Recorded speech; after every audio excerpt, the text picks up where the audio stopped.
The small town of Maplewood had always been quiet, a place where nothing extraordinary ever seemed to happen. Nestled deep in the heart of rural America, its residents lived simple lives filled with predictable routines. The most exciting event in recent memory was when a traveling carnival passed through last summer, setting up rides and games on the outskirts of town for 3 whole days. Even that felt like a distant memory now as autumn settled over the landscape, painting the trees. In shades of gold and crimson, among the townsfolk was a young woman named Lisa Harper who worked at the local library. She spent her days surrounded by books, cataloging new arrivals and helping patrons find what they needed. Her life was steady but uneventful, much like everyone else's in Maplewood. Every evening she walked home along familiar streets lined with modest houses, waving to neighbors whose faces she'd known since childhood. It wasn't glamorous or adventurous, but it was safe a word Lisa often used to describe her hometown. One chilly October afternoon, something unusual caught Lisa's attention while she was shelving books in the far corner of the library. A faint beeping noise came from one of the old storage rooms, a sound so out of place that it made her pause mid-step. At first, she thought it might be a forgotten phone or some malfunctioning piece of equipment left behind by maintenance workers. But curiosity got the better of her, and she decided to investigate. Pushing open the creaky door to the storage room, Lisa found herself staring at an object that didn't belong there. Sitting atop a pile of dusty encyclopedias was a small metal device no larger than a matchbox. Its surface gleamed under the dim light, smooth and polished, unlike anything she'd seen before. Tiny lights blinked rhythmically across its surface, creating patterns that seemed almost hypnotic. More alarming still, faint vibrations emanated from within the device, humming softly against her palm. When she picked it up, Lisa turned the mysterious object over in her hands, trying to make sense of it. There were no buttons or visible controls, just those blinking lights and strange symbols etched into its side symbols that looked alien yet oddly precise, as if crafted by intelligent design rather than random chance. Her heart began to race as realization dawned. This wasn't human-made. Whatever it was, it clearly didn't come from Earth. She hurried back to the main desk, clutching the device tightly. Her mind raced with questions. Where did it come from? How had it ended up here, hidden away in the library's storage room? And more importantly, what exactly was it doing? The blinking lights grew faster, their rhythm erratic, as though responding to her growing unease. Lisa glanced around nervously, half expecting someone or something to burst through the doors demanding answers. Just then, another person entered the library. Jake Miller, a mechanic who ran the auto shop downtown, walked in looking for a repair manual. He noticed Lisa standing frozen behind the counter, her face pale and eyes wide with alarm. "Hey, you okay?" he asked, concern creeping into his voice. Wordlessly, Lisa held out the device for him to see. Jake frowned as he examined it, turning it over in his hands just as she had done moments earlier. Unlike Lisa, however, Jake wasn't easily rattled. Growing up tinkering with engines and machinery had taught him to approach problems methodically, even when they defied explanation. Still, even he couldn't deny the strangeness of the situation. "What is this thing?" Jake muttered, running his fingers over the alien symbols. "It doesn't look like any tech I've ever seen." "I don't know," Lisa admitted, her voice trembling slightly. "I found it in the storage room. Do you think it could be dangerous?" Jake hesitated before answering. On one hand, the device didn't appear to pose an immediate threat. It wasn't glowing ominously or emitting toxic fumes after all. On the other hand, its very existence raised troubling implications. If it truly was extraterrestrial, then its presence in Maplewood suggested forces far beyond their understanding were at play. Before either of them could decide what to do next, the device suddenly emitted a sharp, high-pitched tone. Both Lisa and Jake flinched, startled by the sudden noise. Then, without warning, the blinking lights stopped altogether, leaving only silence in their wake. For a moment, neither of them moved, unsure whether the device had simply powered down or was about to do something worse, but the calm was short-lived. Moments later, the air around them seemed to shift, taking on an unnatural stillness. Outside, the wind died down completely, and birdsong ceased as though nature itself were holding its breath. Inside the library, shadows lengthened unnaturally despite the late afternoon sunlight streaming through the windows. Lisa and Jake exchanged uneasy glances, both sensing that something monumental was about to unfold. Then, as abruptly as it had begun, the tension broke. From somewhere far above, a low rumble echoed across the sky, growing louder with each passing second. Lisa rushed to the window, pulling back the curtains to peer outside. What she saw made her gasp aloud, hovering directly above Maplewood was a massive spacecraft unlike anything humanity had ever imagined. Its sleek, obsidian surface reflected the fading sunlight, giving it an otherworldly glow. Countless spires jutted outward from its hull, twisting and curling like tendrils reaching for the heavens. At its center, a pulsating red light throbbed, steadily casting an eerie crimson hue over the entire town. People poured out of their homes, pointing skyward in awe and terror. Some dropped to their knees, praying fervently, while others scrambled to grab loved ones and seek shelter. Panic spread quickly, turning the once tranquil streets into chaos. Car alarms blared as vehicles were abandoned mid-street, their owners fleeing on foot. Children cried, clinging to their parents' legs, while dogs barked wildly at the looming monstrosity overhead. Back inside the library, Jake joined Lisa at the window, his jaw slack with disbelief. "What the hell is that?" he breathed, his usual composure cracking under the weight of the surreal scene unfolding before them. Lisa clutched the device tightly in her hand, her knuckles white.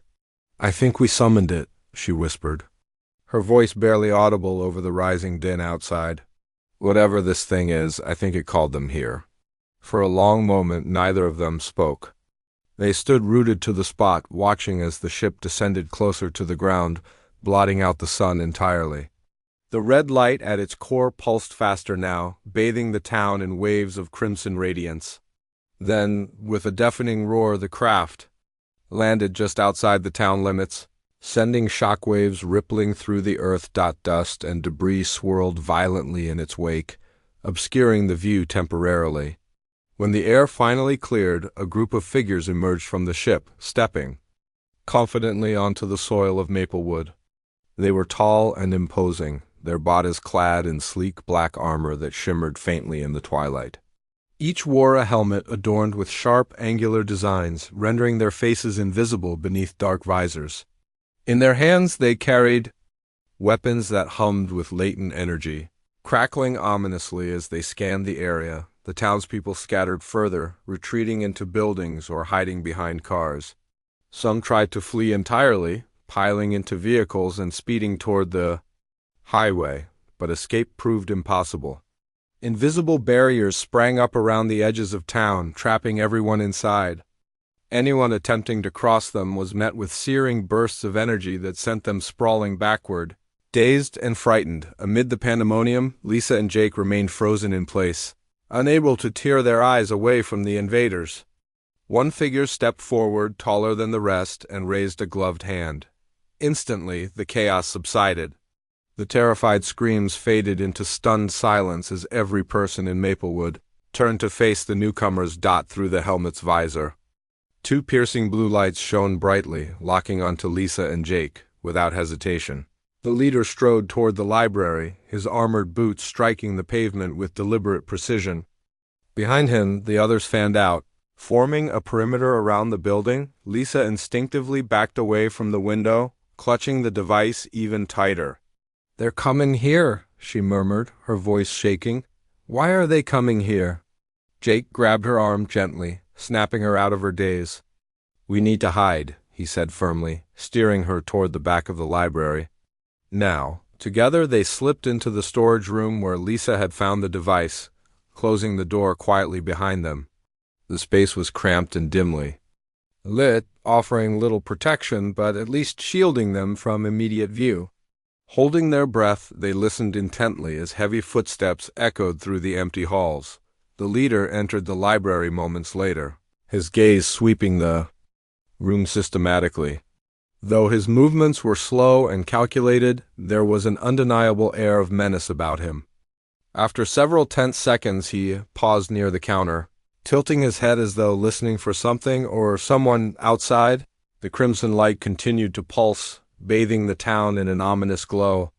The fate of Maplewood and perhaps the world hung precariously in the balance, all because of a single, tiny device that shouldn't have existed in the first place. Lisa and Jake huddled together in the dimly lit storage room, their breaths shallow and their hearts pounding. The heavy footsteps of the armored figure echoed through the library, each step feeling like a countdown to something inevitable. They could hear muffled voices outside, some shouting, others pleading, but none of it mattered now. All that mattered was staying hidden. The leader of the invaders moved with deliberate precision, his glowing blue visor scanning every inch of the library. He paused near the counter where Lisa had been standing just moments ago, tilting his head as if listening for any sign of movement. Then, without warning, he raised one gloved hand and gestured toward the shelves. A sharp beam of crimson light shot out from a device on his wrist, slicing through rows of books as though they were made of paper. Pages fluttered to the ground like confetti, and the smell of singed paper filled the air. Jake clenched his jaw, fighting the urge to rush out and confront the intruder.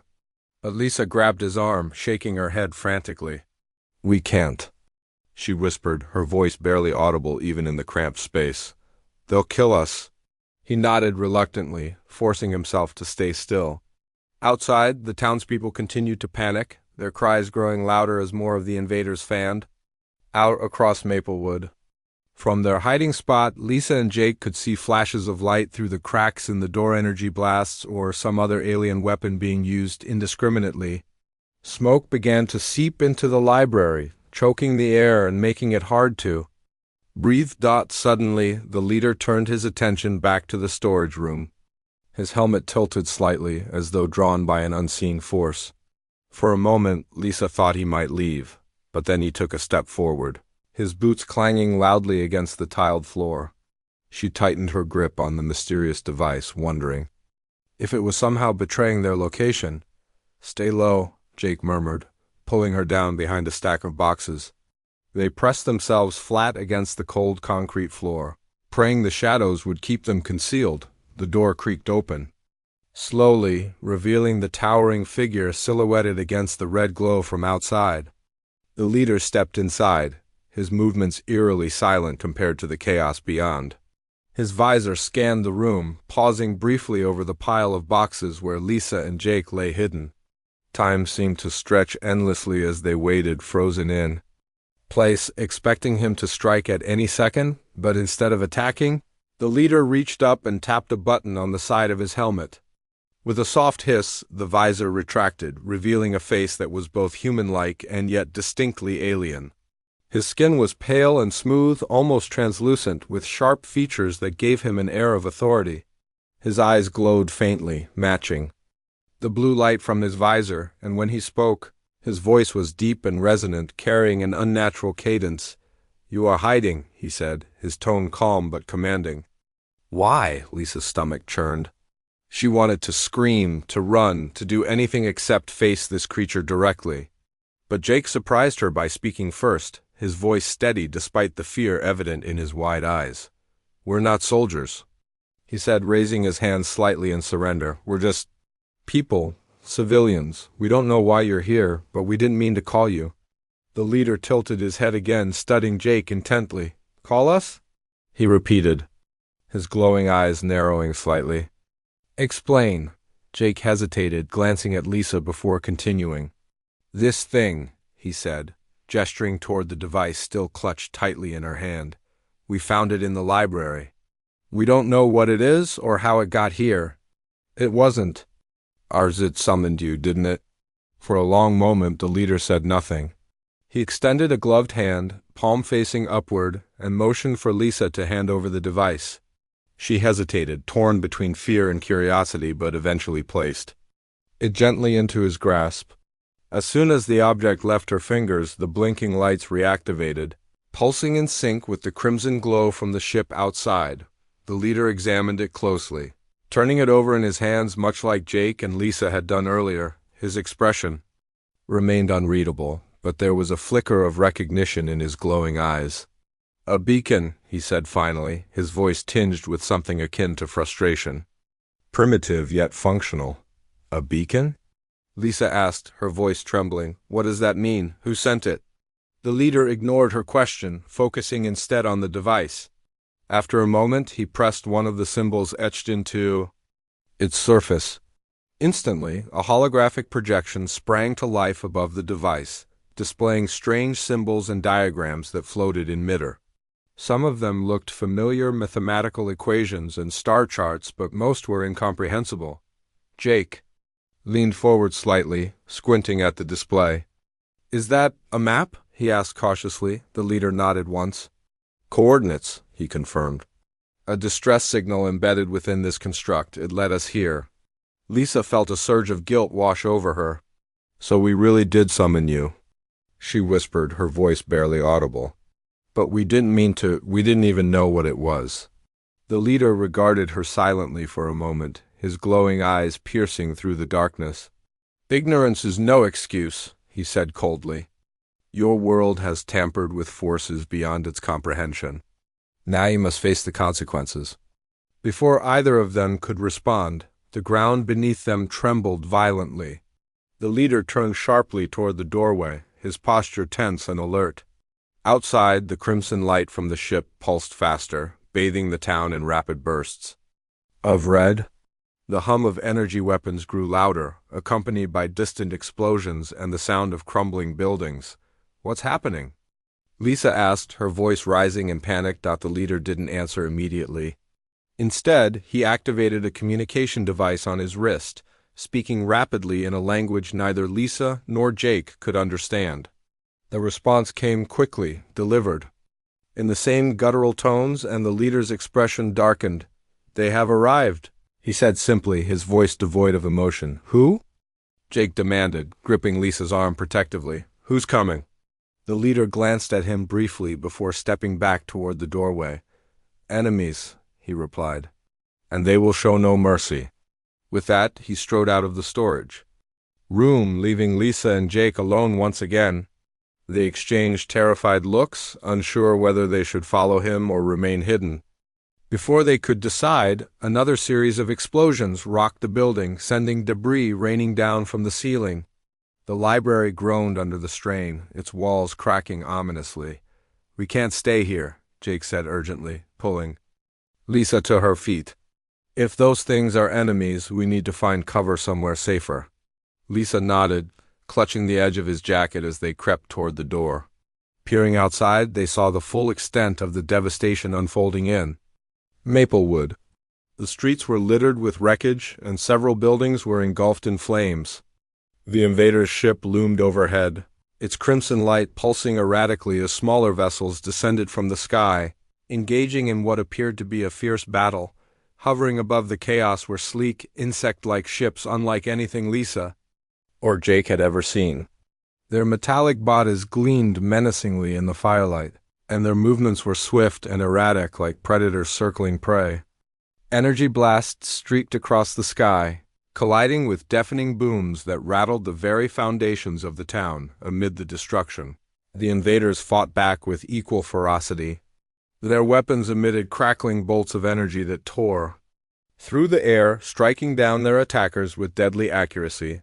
But for every enemy vessel destroyed, two more seemed to take its place. Overwhelming the defenders with sheer numbers, Lisa and Jake ducked behind a toppled bookshelf as another explosion shook the ground nearby. Dust and smoke filled the air, making it hard to see or breathe. Coughing violently, Lisa wiped tears from her eyes and turned to Jake. "What do we do?" she cried, her voice choked with desperation. Jake scanned their surroundings, searching for any semblance of safety. "We need to get underground," he said firmly. "There's a storm shelter near the edge of town. It's our best chance." Without waiting for a response, he grabbed her hand and pulled her toward the exit. They darted through the wreckage, dodging falling debris and bursts of energy as they made their way toward the outskirts of Maplewood. Behind them the battle raged on, growing more intense with each passing minute. As they ran, Lisa couldn't help but glance back at the library. Through the haze of smoke and fire, she caught a glimpse of the leader, standing tall amidst the chaos. He raised his arms, and a massive wave of energy surged outward, obliterating several enemy ships in one devastating blast. But even as he fought, reinforcements continued to pour in, swarming the skies like locusts. By the time they reached the storm shelter, Lisa's legs burned with exhaustion and her lungs ached from the acrid smoke. Jake yanked open the heavy metal door and ushered her inside, slamming it shut behind them. The shelter was small but sturdy, lined with supplies meant to withstand natural disasters. For now, it would have to suffice, collapsing onto the cold floor. Lisa buried her face in her hands, trying to process everything that had happened. "Why is this happening?" she sobbed, her voice breaking. "Why us?" Jake knelt beside her, placing a comforting hand on her shoulder. "I don't know," he admitted quietly. "But whatever those things are, they're fighting for us, for Earth. That has to count for something." Above ground, the battle showed no. The storm shelter was quiet except for the muffled sounds of explosions and gunfire echoing from above. Lisa sat hunched over, her knees pulled tightly to her chest, while Jake paced back and forth like a caged animal. Neither of them spoke for a long time, each lost in their own thoughts as they tried to make sense of the nightmare unfolding around them. Finally, Jake stopped pacing and leaned against the wall, running a hand through his hair. "We can't just sit here," he said, his voice firm but tinged with frustration. "If those invaders are fighting for us, and if they lose, we're dead anyway."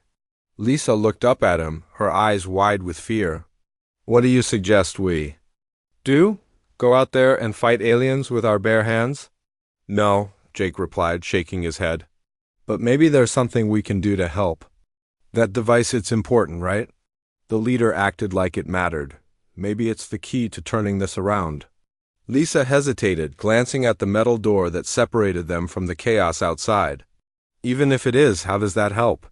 "US? We don't know how to use it?" "Maybe we don't need to," Jake said, kneeling beside her. "But someone might. If we can get it back to the leader or figure out what it does, it could change everything." Lisa bit her lip, torn between fear and hope. She didn't want to leave the relative safety of the shelter, but staying put felt like giving up. After a moment, she nodded reluctantly. "Okay," she whispered. "Let's try, but if things go south, we run." "Deal?" Jake gave her a small, grim smile. "Deal?" They gathered what supplies they could find, flashlights, bottled water, and a first aid kit, and prepared to venture back into the war zone above. As Jake pushed open the heavy metal door, a wave of heat and smoke hit them, forcing them to shield their faces. The town was unrecognizable now, reduced to smoldering ruins under the crimson glow of the invader's ship. Fires raged unchecked, consuming buildings and sending plumes of black smoke spiraling into the sky. The air was thick with the acrid smell of burning wood and metal, making it hard to breathe. Overhead, the battle continued to rage, with streaks of energy crisscrossing the darkened sky. Alien ships darted and swooped like predatory birds, firing relentless salvos at the defenders below. The invaders' weapons roared in response, their blasts tearing through enemy vessels with devastating precision. Lisa and Jake moved cautiously, sticking close to the shadows cast by crumbling structures. Every step felt like a gamble, every sound a potential threat. They flinched at every explosion, ducking instinctively even when the blasts were far away. Their progress was slow and nerve-wracking, but they pressed on. Driven by desperation, as they neared the library, they spotted a group of townspeople huddled together near the remains of a collapsed building. Some were injured, clutching makeshift bandages to bleeding wounds, while others clung to loved ones, tears streaming down their soot-streaked faces. A man named Paul, a local teacher, recognized Lisa and called out weakly, "Lisa!" "Jake!" he shouted, waving them over. "Thank God you're alive." Lisa hesitated, torn between helping the survivors and continuing their mission. Jake noticed her hesitation and squeezed her shoulder reassuringly. "We'll check on them quickly," he said. But we can't stay long. They hurried over to the group, crouching low to avoid drawing attention. Paul looked exhausted but relieved to see familiar faces. "What's going on?" he asked, his voice trembling. "Who are those things up there? Are they aliens?" Lisa nodded grimly. "Yes, and they're fighting for us, for Earth, but I don't think they can hold out much longer." Paul's face paled and several others gasped in horror. "Then we're doomed," one woman muttered, clutching her child closer. "Not yet," Jake interjected firmly. "We're trying to help. There's some kind of device that might turn the tide. But we need to get it to the leader." Paul frowned, confused. "What are you talking about?" "There's no time to explain," Lisa cut in, glancing nervously at the sky. Another explosion rocked the ground nearby, showering them with debris. "Just stay safe, find cover, and wait it out." Before anyone could argue, Lisa and Jake slipped away, disappearing into the shadows once more. The library loomed ahead, its walls partially collapsed and its interior engulfed in flames. Smoke billowed out of the shattered windows, obscuring their view. It seemed impossible that anyone or anything could still be inside, but as they approached cautiously, they saw movement near the entrance. Two figures emerged from the wreckage, dragging a third between them. One was unmistakably an invader, clad in sleek black armor and carrying a wounded comrade over his shoulder. The other was human, or at least appeared to be. His face was pale and gaunt, his eyes sunken, but his movements were steady and purposeful. Lisa froze, recognizing him immediately. "That's Dr. Carter," she whispered, her voice filled with shock. Dr. Carter had been a reclusive scientist who lived on the outskirts of Maplewood. He rarely interacted with the townsfolk, preferring to spend his days conducting experiments in his secluded laboratory. No one really knew what he worked on, though rumors often swirled about strange lights seen coming from his property late at night. Jake frowned, studying the scene carefully. "What's he doing with them?" he murmured. Before Lisa could answer, the trio disappeared around the corner of the building. Without hesitation, Jake grabbed her arm and pulled her after them, keeping a safe distance as they followed. They rounded the corner just in time to see Dr. Carter leading the invaders toward a battered van parked nearby. The vehicle looked barely functional, its windshield cracked and its paint scorched, but it seemed to be their destination. As they watched, Dr. Carter opened the rear doors of the van and helped the invaders load their injured companion inside. Then, without a word, he climbed into the driver's seat and started the engine. The van sputtered to life, coughing clouds of black smoke before lurching forward. "Wait!" Lisa called out impulsively, stepping into the open. Dr. Carter slammed on the brakes, turning to glare at her through the window. "What are you doing here?" he demanded, his voice sharp and accusatory. "You shouldn't be out in the open, it's not safe." "We know about the device," Lisa blurted, ignoring his warning. "The beacon. We found it in the library. It summoned these invaders." "Is it yours?" Dr. Carter's expression darkened, and for a moment he said nothing. Then, with a heavy sigh, he motioned for them to get into the van. "Get in," he ordered. "We don't have time for explanations." Jake hesitated, eyeing the invaders warily. "Are you sure about this?" he whispered to Lisa. She nodded, though her hands trembled as she climbed into the passenger seat. Jake followed reluctantly, squeezing into the cramped space beside one of the armored figures. The van lurched forward again, speeding through the ruined streets as explosions continued to rock the town. For several minutes, no one spoke. The only sounds were the groaning of the van's engine and the distant rumble of battle. Finally, unable to contain her curiosity any longer, Lisa turned to Dr. Carter. "What is going on?" she asked. "Why did you build that thing, and why are you working with them?" Dr. Carter kept his eyes fixed on the road, his jaw clenched tightly. "I didn't build it," he admitted gruffly. "I found it." "Found it?" Jake repeated, incredulous. "Where?" "In the woods," Dr. Carter explained. "Years ago I stumbled across the wreckage of a spacecraft. Most of it was destroyed, but some parts were intact, including that device. At first I thought it was junk, but then I started studying it. The technology was unlike anything I'd ever seen. Advanced beyond comprehension. He paused, gripping the steering wheel tightly. I didn't mean for this to happen. I was just experimenting, trying to understand how it worked. When I activated it, I didn't realize it would send a signal across the galaxy. By the time I figured it out, it was too late. Lisa stared at him, her mind racing. So you're saying you accidentally called those aliens here? Yes, Dr. Carter confirmed bitterly. And now they've brought their enemies with them. This whole mess is my fault. The van screeched to a halt as they reached the edge of town, where the invaders' massive ship loomed overhead. Its crimson light pulsed erratically, casting long shadows across the barren landscape. Dozens of invaders were gathered around its base, coordinating their defense against waves of attackers descending from the sky. Dr. Carter turned off the engine and stepped out, motioning for Lisa and Jake to follow. Come on, he urged.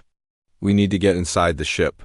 There's a control room where we might be able to deactivate the beacon or at least redirect its signal. The group hurried toward the ship, dodging bursts of energy and falling debris as they went. The leader from earlier spotted them approaching and strode forward, his glowing eyes narrowing suspiciously. Explain, he commanded, his voice. Cutting through the din of battle, Dr. Carter held up his hands placatingly. This is my fault, he admitted. I activated the beacon without realizing what it would do. But I can help fix it if you let me. The leader studied him silently for a moment before nodding curtly. Follow me, he ordered, turning and leading them into the ship. Inside. The vessel was a labyrinth of twisting corridors and glowing panels, humming with an otherworldly energy. The walls shimmered faintly, as though alive, and the air smelled faintly metallic. They followed the leader to a large chamber filled with advanced technology holographic displays, pulsating consoles and intricate machinery that defied understanding. This is the sea. The crimson glow of the invader's ship bathed the battlefield in an eerie light as Lisa, Jake, and Dr. Carter stepped out into the chaos. The air was thick with smoke and the acrid smell of burning metal, and the ground trembled underfoot from the constant barrage of explosions. Enemy ships continued to swarm overhead, their sleek, insect-like forms darting erratically as they unleashed wave after wave of energy blasts. But despite the relentless assault, the invaders showed no signs of faltering. Lisa clutched Jake's hand tightly, her knuckles white as she scanned the scene around them. Bodies littered the streets, some human, others alien, and fires raged unchecked, consuming what little remained of Maplewood. The once quiet town was now a war zone, its peaceful past reduced to ash and rubble. She felt a lump rise in her throat but forced herself to focus. They had done what they could to redirect the beacon. Now it was up to the invaders to finish the fight. Dr. Carter stood beside them, his face pale and drawn. He looked older than he had just hours ago, the weight of responsibility etched into every line on his face. I never meant for this to happen, he muttered, almost to himself. I was just curious, trying to learn. Jake glanced at him sharply. Curiosity doesn't seem like much of an excuse when half the town is gone, he said, his tone sharper than he intended. I know, Dr. Carter replied quietly, his shoulders slumping. And I'll have to live with that. But right now, we need to focus on surviving. Before anyone could respond, a deafening roar split the air. A massive enemy ship descended. From the sky, its jagged form resembling a monstrous claw reaching down to crush the invaders beneath it. Energy beams erupted from its underside, tearing through buildings and sending shockwaves rippling across the ground. The leader of the invaders emerged from the ship, his armor scorched but intact, and raised both arms toward the behemoth. A surge of crimson energy shot forth, striking the vessel with enough force to make it shudder violently. For a moment it seemed like the invaders might prevail. But then reinforcements poured in from above, dozens of smaller ships flanking the larger one, their weapons trained on the defenders below. The odds were overwhelming, and even the most hardened fighters among the invaders began to falter. Lisa turned to Dr. Carter, desperation creeping into her voice. Isn't there anything else you can do? Any way to help them? Dr. Carter hesitated, his eyes flicking toward the ship behind them. Maybe, he admitted reluctantly. The control room has access to their systems. If I can interface with their technology, I might be able to amplify their weapons, or at least give them an edge. Jake frowned, shaking his head. You're not going back in there alone, he said firmly. We're coming with you. Dr. Carter opened his mouth to protest but stopped himself. Instead, he nodded grimly. Fine, but stay close. This isn't going to be easy. They hurried back inside the ship, the hum of machinery growing louder with each step. The corridors twisted and turned like a maze, illuminated by faint red lights that pulsed in sync with the battle raging outside. Every so often, they passed groups of invaders rushing to reinforce their comrades, their movements swift and purposeful. None paid the humans any attention, too focused on the fight to spare them more than a passing glance. When they reached the control room, Dr. Carter immediately set to work. His fingers flew over the glowing panels, adjusting settings and rerouting power flows with a speed that bordered on frantic. Holographic displays flickered around him, showing complex diagrams and streams of alien text that none of them could decipher. Lisa and Jake stood nearby, watching anxiously as the battle outside intensified. This system is incredible, Doctor, Carter murmured, his voice tinged with awe. It's unlike anything I've ever seen before. Their technology is centuries ahead of ours. Focus, Jake urged, his eyes fixed on the display. Can you boost their weapons or not? Doctor. Carter nodded, sweat beading on his forehead. I'm working on it, but it's tricky. I don't want to overload their systems. As he worked, the ship shuddered violently, nearly knocking them off their feet. Another explosion rocked the ground outside, followed by the unmistakable sound of collapsing metal. Lisa grabbed onto a nearby console for support, her heart pounding in her chest. Hurry, she whispered, her voice barely audible over the din. Finally, after what felt like an eternity, Dr. Carter let out a triumphant shout. Got it, he exclaimed, stepping back from the console. Their weapons are now operating at maximum capacity. It should give them a fighting chance. Almost instantly, the change was evident. From outside, a series of powerful energy blasts shot forth from the invader's ship, tearing through enemy vessels with devastating precision. Smaller drones deployed from hidden compartments, swarming the attackers and overwhelming them with sheer numbers. For the first time since the battle began, hope flickered in Lisa's chest, but the victory was short-lived. As the invaders gained the upper hand, the massive enemy ship unleashed a final, desperate attack. A beam of concentrated energy surged downward, striking the ground mere yards away from the ship. The impact sent a shockwave rippling outward, knocking everyone, including Lisa, Jake, and Dr. Carter, to the floor. When the dust settled, Lisa groaned as she pushed herself upright, her ears ringing from the blast. Jake lay sprawled beside her, dazed but conscious, while Dr. Carter struggled to stand, clutching his side. Outside, the invaders regrouped, their forces battered but unbroken. The enemy ship, however, was severely damaged, its once imposing form now cracked and smoking. The leader strode forward, his glowing eyes fixed on the crippled vessel. With a single gesture, he unleashed another wave of energy, obliterating the ship in a spectacular burst of light and fire. Cheers erupted from the remaining invaders, their voices echoing triumphantly across the battlefield. Lisa stared in stunned silence, her mind struggling to process everything she had witnessed. The invaders had won, but at what cost? Maplewood was in ruins, its people scattered and broken. And though the immediate threat was gone, the scars would linger for years to come. Jake helped her to her feet, his expression somber. It's over, he said softly, but we're still here. Dr. Carter limped over to join them, his face pale but resolute. For now, he added. But this isn't the end. Those aliens, they came because of me. And if they find out where the beacon originated? They won't, Lisa interrupted firmly, her voice stronger than she expected. We'll make sure of it. We'll bury whatever's left of your experiments, destroy any trace of the wreckage, and keep quiet about everything. No one needs to know, Jake nodded in agreement. She's right. The fewer people who know about this, the better. Dr. Carter hesitated, then gave a small, weary nod. Thank you, he said quietly. I don't deserve your trust, but I'll do everything I can to make this right. As the survivors began to emerge from hiding, surveying the devastation with shocked expressions, the leader of the invaders approached them. His helmet retracted once more, revealing his sharp, angular features and glowing blue eyes.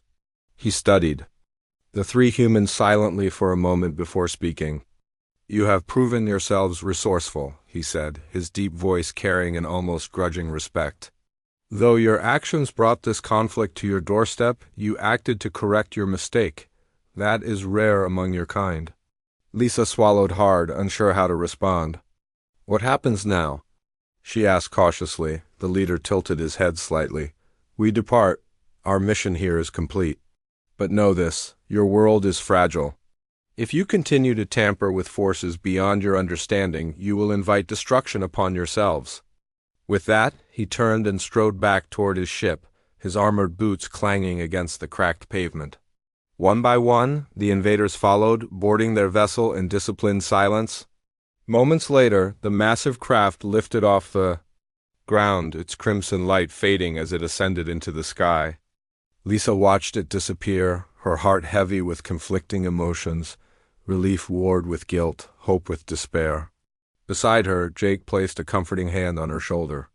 "We made it through," he said simply. "That's something." "Doctor?"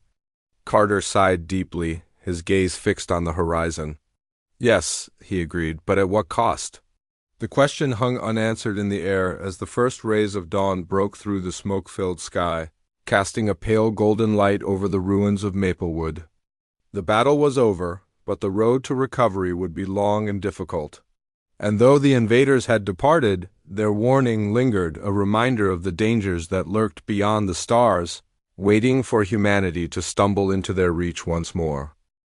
The sun rose over Maplewood, its golden light struggling to pierce through the thick haze of smoke and ash that hung in the air. What had once been a quiet, unassuming town was now a wasteland of charred buildings, shattered glass, and twisted metal.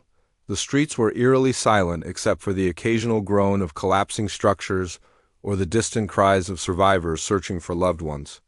Lisa stood amidst the ruins, her arms wrapped tightly around herself as she took in the devastation. Jake appeared beside her, his face smeared with soot and exhaustion etched into every line.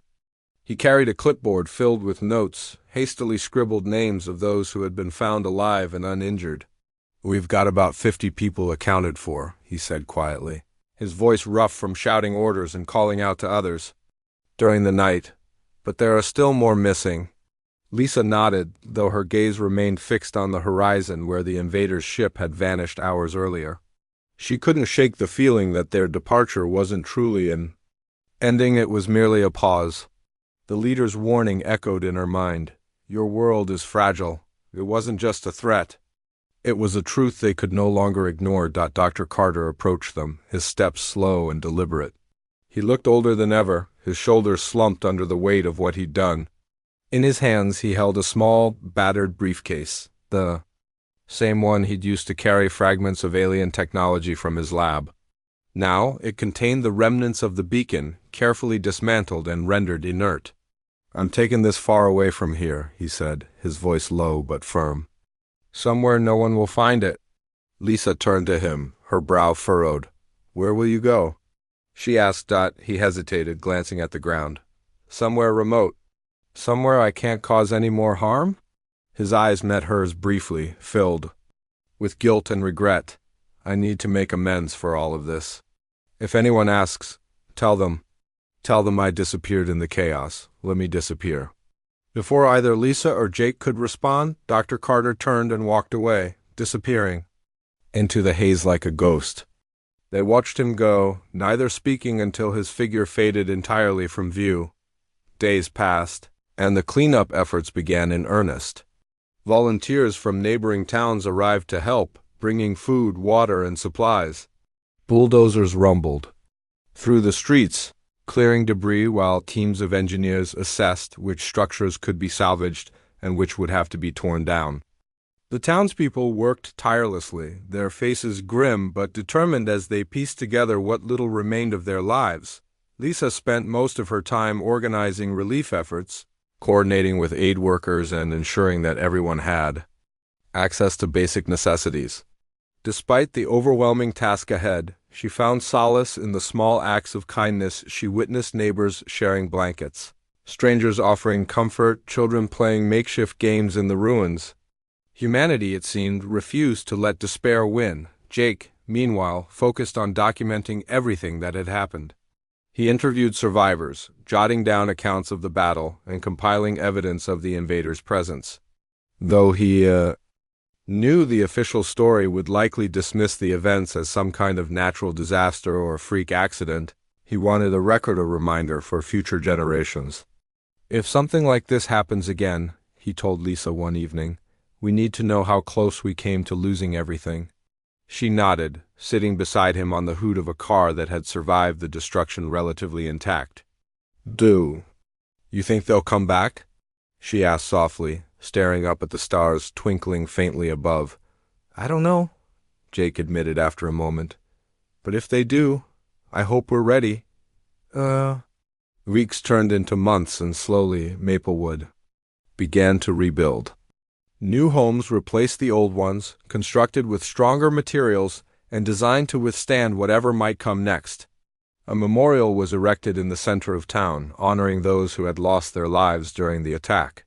On its surface, inscribed in simple letters, were the words, asterisk, in memory of those taken too soon.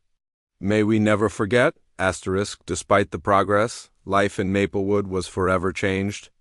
People spoke in hushed tones about the night the sky lit up with fire and strange ships descended upon their town. Some claimed to have seen things, shapes moving in the shadows, lights hovering in the woods, but no one dared investigate too closely. Fear lingered beneath the surface, a constant reminder of how fragile their existence truly was. Lisa often found herself gazing at the stars, wondering if the invaders or their enemies were watching. She tried not to dwell on it, focusing instead on the present, helping her neighbors, rebuilding the library, and finding joy in the little moments that made life worth living. But deep down, she knew the universe was vast and full of mysteries humanity wasn't prepared to face. One evening, as autumn painted the trees in shades of gold and crimson once more, Lisa sat on the porch of her newly rebuilt home. Jake joined her, handing her a steaming cup of coffee. They sat in comfortable silence, listening to the rustle of leaves and the distant laughter of children playing in the park. "You think we'll ever understand why this happened?" Lisa asked finally, breaking the quiet. Jake shrugged, sipping his coffee thoughtfully. "Maybe, or maybe understanding isn't the point. Sometimes all we can do is survive and learn from our mistakes." Lisa smiled faintly, leaning her head against his shoulder. "I guess that's enough for now." Above them, the stars shimmered brightly, indifferent to the struggles of the tiny world below. Somewhere out there, beyond the reach of human comprehension, forces continued to move in ways no one could predict. For now, though, Maplewood stood strong, a testament to resilience, courage, and the enduring spirit of those who refused to give up, even when faced with the unknown. And as long as that spirit remained, perhaps there was hope not just for Maplewood, but for humanity itself.